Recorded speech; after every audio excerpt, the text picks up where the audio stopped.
Hey guys, it's Gina back with another video for you. Today I am looking through this Prima collection to find some things that I want to use. This is the Savage District collection. It's got a very antique-y kind of feel to me.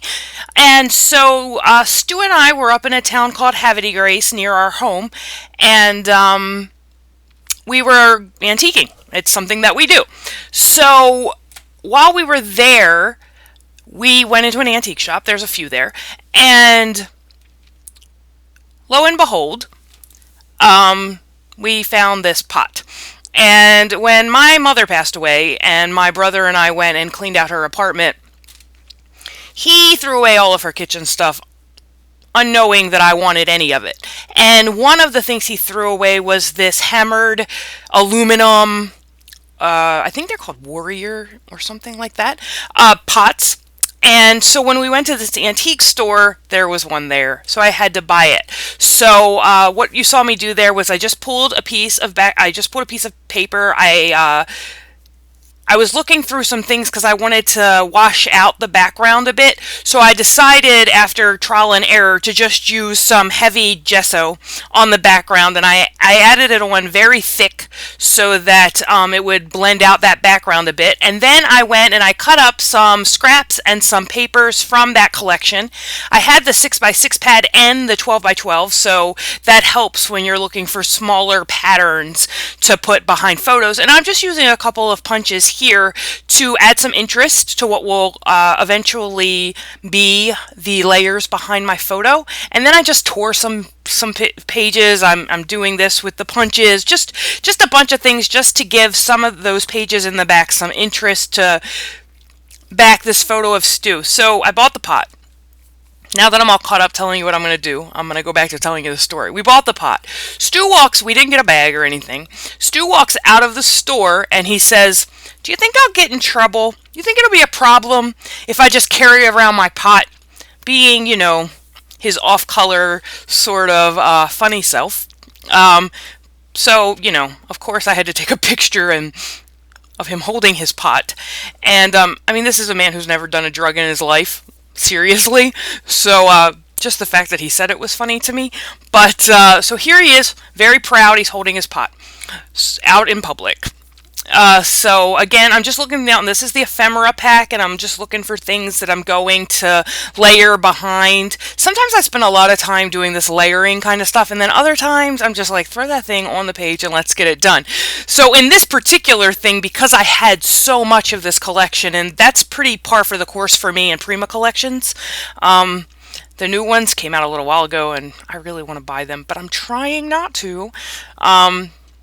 It's not going to work. But anyway, but I had so much of this Prima collection that I decided that, I would just go through and look at, all of the different things that they have. And because all of it is very sort of, I don't know if you would say old, but sort of, and it's definitely not rustic. That's not the word I'm looking for either, but it's got this kind of, I don't know, it felt like to me it had this kind of antique-y feel. I let that R hang off the side there on the left, you'll see. I don't cover that up all the way because my name's Regina, so that's why I left the R like that.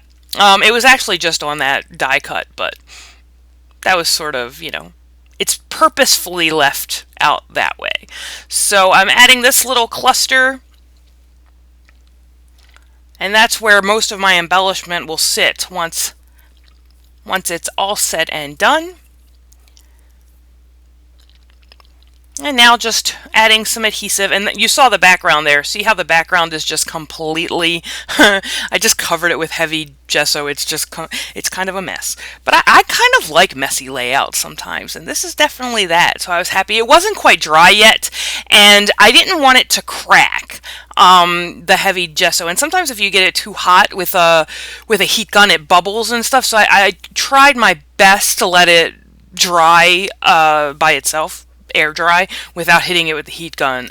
It eventually got the heat gun a little bit, but for the most part it dried by itself because I had this other stuff that I could do while it was drying. So I'm adding some keys here and some little wood veneer hearts that came in the package, and then the ephemera pack came with these vials, and I thought, they're kind of cool. I like them. So they're clear, they're just little, I don't know, I think they're plastic actually. And so I decided, yeah, I'm going to use them on the layout, but I have to fill them with something. So that's where I am now. I'm looking for something that I'm going to fill this. So I picked up some of this Finnabar, glass glitter. Is it the glitter? It's not glass glitter, it's the micro beads. So I picked up some of these micro beads in these two colors. One is a clear and then the other one is like this teal color. And I just filled up these little bottles with those and then just, put it all back in the little pot there. So I just filled it all up, leaving enough space so that the cork would go back down in there. And then I added some glue to the cork so that it would seal and then it wouldn't, these things wouldn't pop out of there at some point and be all over the place. So I finished that up, clean that all up a little bit, put that away. And then what I'm going to do, I'm going to hot glue these down on the page. And because there's the beads inside the bottle, you can't see the hot glue on the back. So that helps. And hot glue is definitely the best adhesive for that kind of thing. So here's my background. And now there's the heat gun. I told you it was going to get it at some point. So I'm going to spend a little bit of time here and I'm going to dry this as much as my patience will allow. I'm going to do it on both sides. I'm going to dry it on both sides in hope that it won't warp as much as it's going to. And I thought that I might add some stamping, but then I decided not to. And because the paper warped more than I wanted it to, I decided that I was going to cut it down on all of the sides and then mount it on another piece of 12 by 12 cardstock. So that's what I'm doing here. I watch these videos, and the last couple of times I've done a video, I've used that heavy-duty paper tape kind of thing to do my adhesive on the back. And then this one, I'm using my tape runner. I don't understand me. I really don't. It's like, come on. So I tore this. I wish I wouldn't have done this, but I tore the two edges of this. I was trying to make it grungier than it was, and it actually, I wish I hadn't have done that. But, that's how it is. Now it's done, and that's how it will stay forever. I did go and put the torn parts back in the negative space there. It looks messy, but the whole layout's kind of messy. But that is one thing I wish I hadn't done. I wish I would have distressed those edges or something like that and not torn them as much as I did. So a little bit of cleanup because I can't stand glue on my fingers. Like, there is just something about glue on my fingers. I can't stand it. So this is a little sticker. I'm putting it up on some foam adhesive. It says laughing, which is exactly what Stu does every day of my life. He makes me laugh. Which it's part of why I love him. And and then I'm adding, here's a little love tag. I'm going to add some washi to this layout too. And then I'm going to work on maybe the washi will come later. But I really wanted, when I started this, if you can see those stamps, those close to my heart stamps up, is that close? Yeah, close to my heart stamps up there in the upper right hand corner, I really wanted to use those for the entire title. And then I ran out of room on the page, as is my norm. So I decided that I would use this smaller font, this smaller alphabet. Oh, look at that. In this video, I have both of my wedding rings. I lost one. Isn't that sad? It makes me, I can't even talk about it. It makes me very ill. But yeah, I lost one. I have to figure out, and they were custom made. So getting a replacement is not going to be easy. So I don't know what I'm going to do about that. I'm going to have to look on Etsy and see if somebody can make me a replacement ring. Anyway, that's beside the point. Sorry about that. So I'm actually using wax paper, which, is something that I don't do all that often. But this time I thought that I really needed to. And I have that Prima font, that Prima Alpha stamp there too. So I decided I'm going to use some of these word stickers, some of these letter stickers, and I'm going to use the two stamps as well. So I'm going to spell out, do you think it's a problem? Do you think it's a in the word stickers? I'm going to put problem in this smaller Prima font, and then pot, the word pot, which is the whole point of this entire story, is going to be in that huge close to my heart font. So these Prima these Prima letter stamps, they are actually not solid. And so once they went on the gesso there, I decided I wanted them solid. So I just took a gray brush tip marker from Tombow. I think it's a Tombow brush marker. And then filled those blank spaces in. And then I'm going to lay down these letters. And using the wax paper actually really helped here.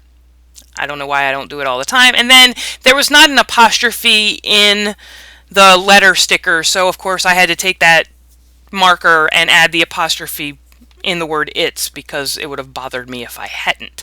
So do you think it's a problem? And then I'm going to spell out here, if I carry, then I will use these letters for the word my.